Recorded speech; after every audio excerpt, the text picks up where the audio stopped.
first thing we've got to do is get the under tray off.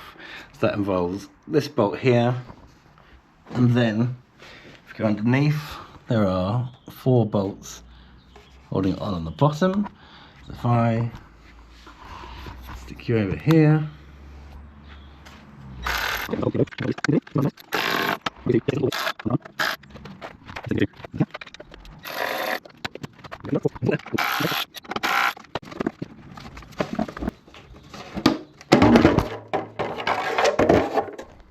reveals the underside of the engine. You can see here that's the oil cooler, so I might even, you can see there's a lot of dirt there, I might, before refitting the under tray, give it a bit of a clean. You can see in this, unfortunately the footage of me taking the exhaust off didn't work, so I'll just show you how to do it now. You just have to loosen with an Allen key this exhaust clamp at the front, and then you loosen this Torx bolt here, and then this Torx bolt at the back. On the back of this is a 14mm nut, so you need a 14mm spanner or socket for that. You want to completely remove this bolt and this bolt. Don't completely remove this one, but loosen it so that the bracket moves around. And then you just wiggle this section of the exhaust off.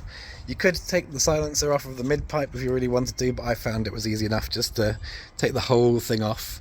The only thing to watch out for is, because you will have warmed up the engine and warmed up the oil in order to drain the oil, the exhaust might well be hot, so just wear some suitable gloves or get a cloth or something like that so you don't burn yourself. So I'm going to take this out. The oil should still be warm from where I was running it.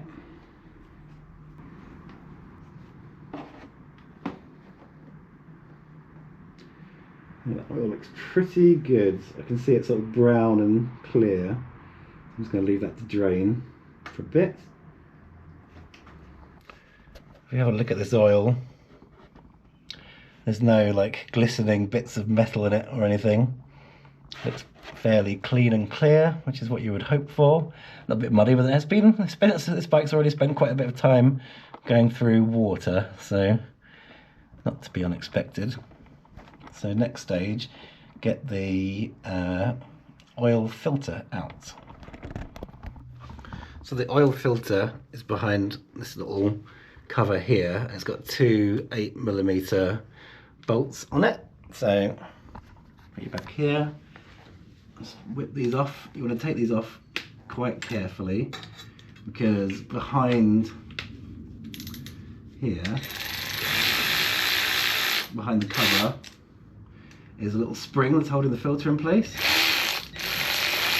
You can see it's just starting to push the cover out. So you want to push the cover in once you get these bolts out.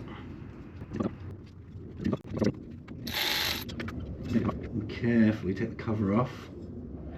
And then you'll see the spring is there just inside that. You definitely don't want to lose that because you'll be stuffed. And there's a little O-ring around there as well, which you want to make sure you don't damage. And the filter, you can see, is in here. There's not much to get hold of,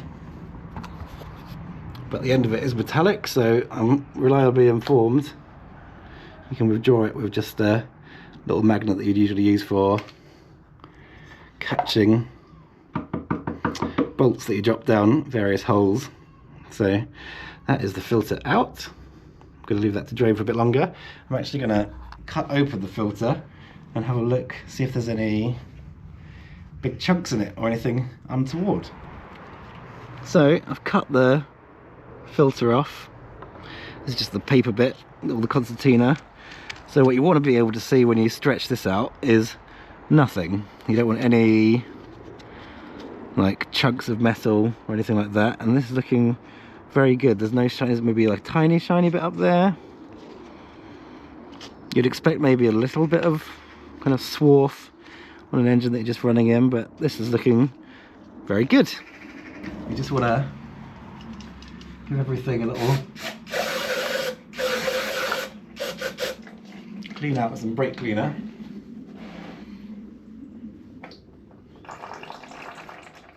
And lean the bike over there.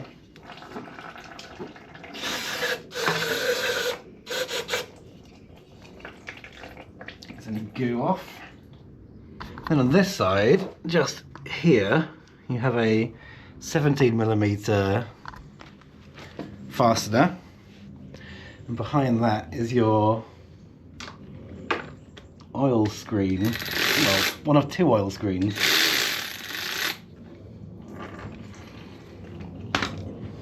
So it's recommended that you inspect at least one of them.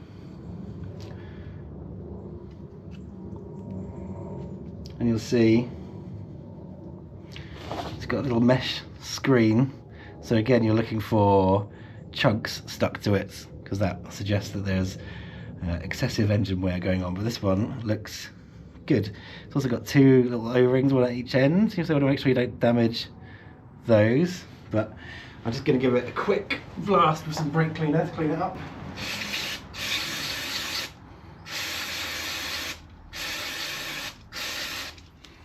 Excuse the dry ice effect.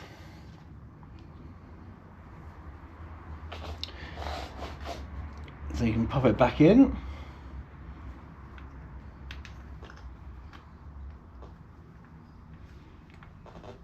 You can feel when it's home. It sort of stays there. It's very important not to cross thread these bolts, these fasteners. So always do them up by hand first, and then follow it up with a tool.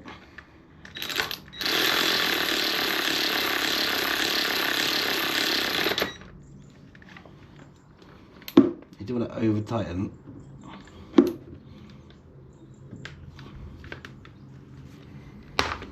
Now there is another one of those screens on the other side, but from the servicing instructions that I could see, if the first one comes out clean, there's no need to take out the other one because it will be the same. And again, just spray down the area you've been working with some brake cleaner, because that then means that if anything starts dripping afterwards, you know it is the oil that you just put in is leaking out. Whilst we are here, there is another little bolt here. Again, is an 8mm.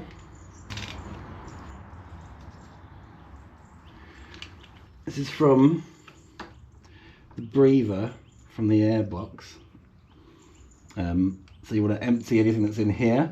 This, as you can see, has got some liquid in it, which looks like boggy water, which will be from splashing through all those big puddles on Salisbury Plain. So let me just find some pliers.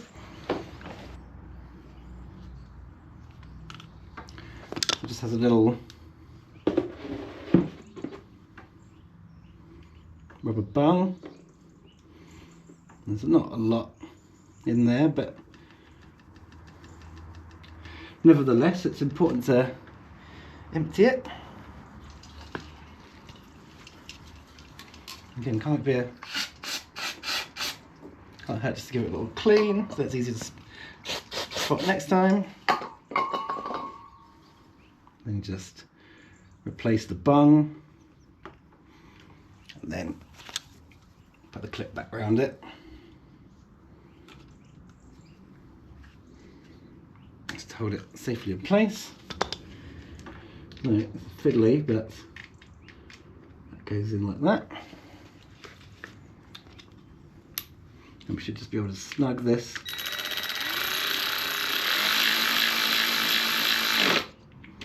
Again, don't want to over tighten anything.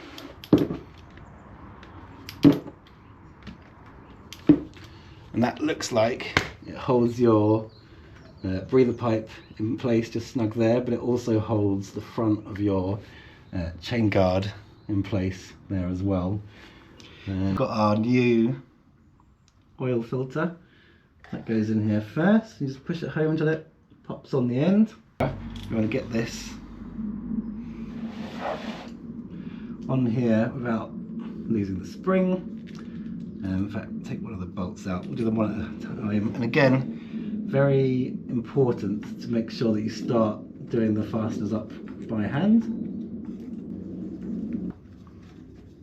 That's one in. Once you've got one in, it's easier to get the second one in. because you're just pivoting off the first. And then we can nip these up. This is supposed to be about 8 Newton meters.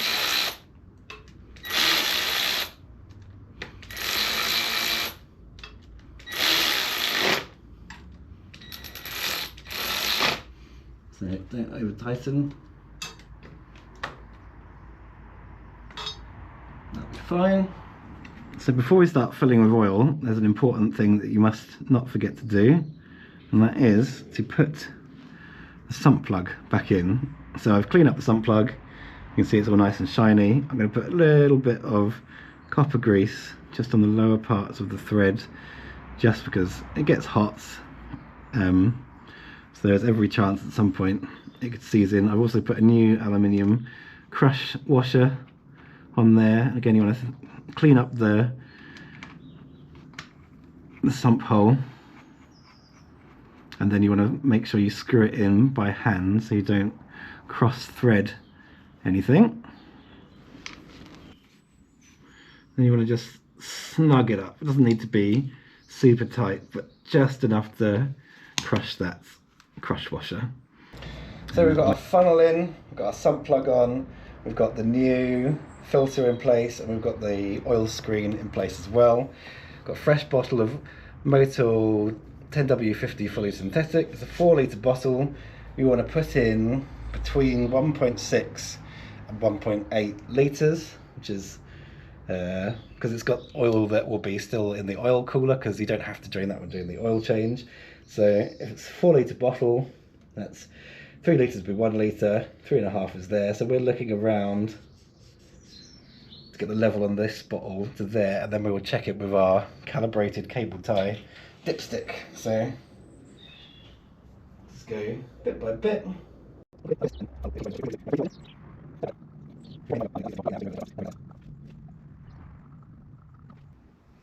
One more glug.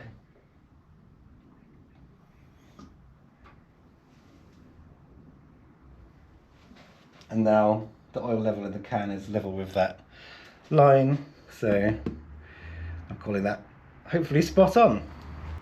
So to make it easier to get the exhaust off next time, again, little tiny smear of copper grease. Don't have to cake it on. A little goes a long way. But that'll make it easier to get your exhaust back on, and then significantly easier to get it back off the next time. So, a bit of manhandling.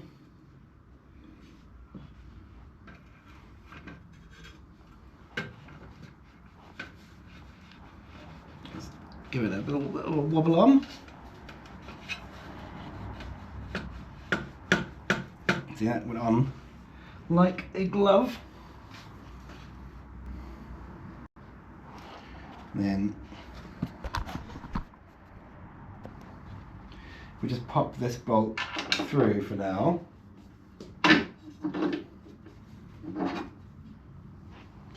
That will then give us, that takes the weight of the exhaust, so then we can take our time getting this one into its nut that's welded onto the back here. I want to leave everything loose is the key to fitting an exhaust. So do it up, but not all the way.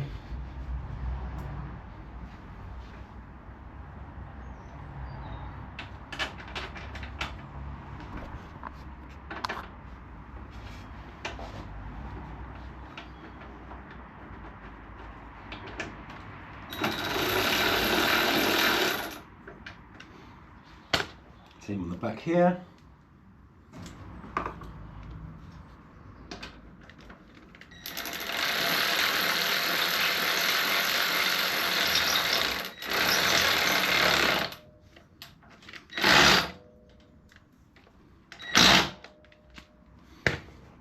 So that's the clamp, tight but not too tight, hopefully. Just one ugga-dugga, which means our connection between here and here should be good. these ones. Again, we need our 14mm on the back. Let's get this one.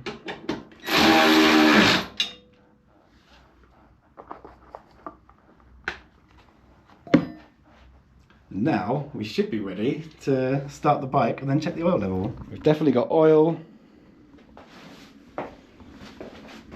Exhaust is definitely on.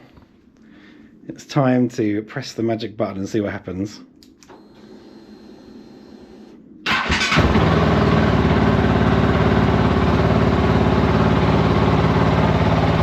Whilst we're waiting for the bike to get up to temperature, we just feel around for any exhaust leaks. That all looks good. Pretty rattles.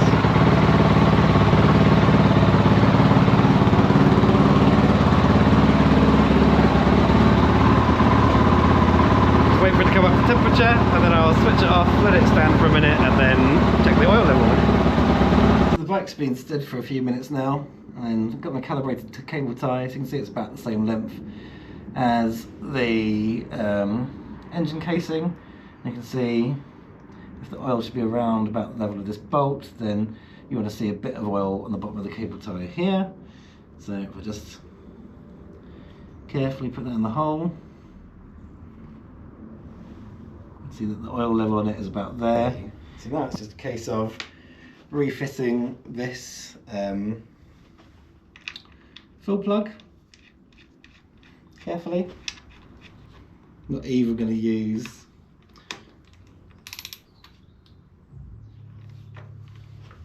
the electrical assistance on that one.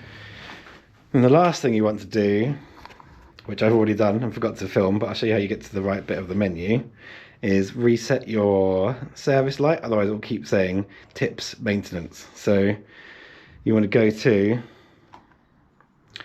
you press the set button to get to this menu here, and then you press the down button to get to settings, and then press set to enter that bit of the thing. Then you keep pressing down until you get to maintenance, press OK, and then there will be an option that says reset maintenance light if you haven't yet reset it, or because I have reset it, it says my next time for maintenance is another 500 kilometers or 90 days. So very last job. You can see I've cleaned up the oil cooler, got all the grass and stuff out of it. So the next step is to put the under tray back on, which I'm hoping is not too fiddly. It is made significantly easier by the fact that it is carbon fibre, so hopefully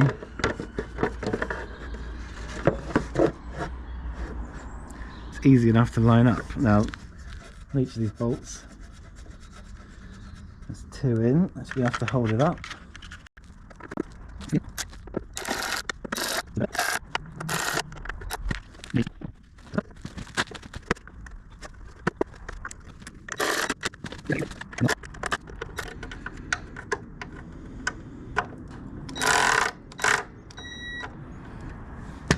Cool.